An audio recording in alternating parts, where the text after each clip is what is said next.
พิธีประกาศแต่งตั้งหัวหน้าการเมืองและบงตัวแต่งตั้งเลขาคณะพรรคโรงเรียนทฤษฎีการเมืองกองทัพได้จัดขึ้นในวันที่15เดือนพฤษภาคมนี้โดยการเป็นประธานของสหายพลตรีวงศ์ธรอินทร์ปานพิมพ์รองรัฐมนตรีกระทรวงป้องกันประเทศหัวหน้ากรมใหญ่การเมืองกองทัพมีคณะพรรคคณะอำนวยการโรงเรียนทฤษฎีการเมืองกองทัพมีบรรดาสหายต่างหน้าจากกรมพนักงานและกรมจัดตั้งพรรคกรมใหญ่การเมืองกองทัพแขกถึกเชิญพร้อมด้วยพนักงานดังหบเข้าร่วม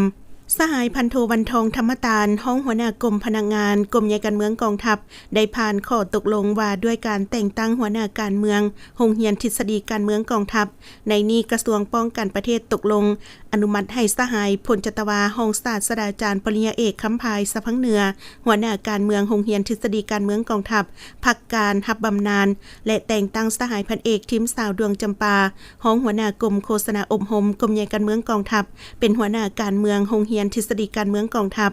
จากนั้นสหายพันโทสกลไซกรมเมืองห้องหัวหน้ากรมจัดตั้งพรรคกรมใหญ่การเมืองกองทัพได้ผ่านมติตกลงว่าด้วยการบงตัวแต่งตั้งเลขาคณะพรรคโรงเรียนทฤษฎีการเมืองกองทัพในนี้คณะประจำพรรคกระทรวงป้องกันประเทศตกลงบงตัวแต่งตั้งสหายพันเอกทิมสาวดวงจำปาเป็นกรรมการคณะพรรคเป็นกรรมการคณะประจำพรรคทั้งเป็นเลขาคณะพรรคโรงเรียนทฤษฎีการเมืองกองทัพพร้อมนั้นในพิธียังได้ลงนามบทบันทึกมอบรับหน้าที่ระหว่างหัวหน้าการเมืองโรงเรียนทฤษฎีการเมืองกองทัพผู้เก่าและผู้ใหม่อย่างเป็นทางการตืมอีก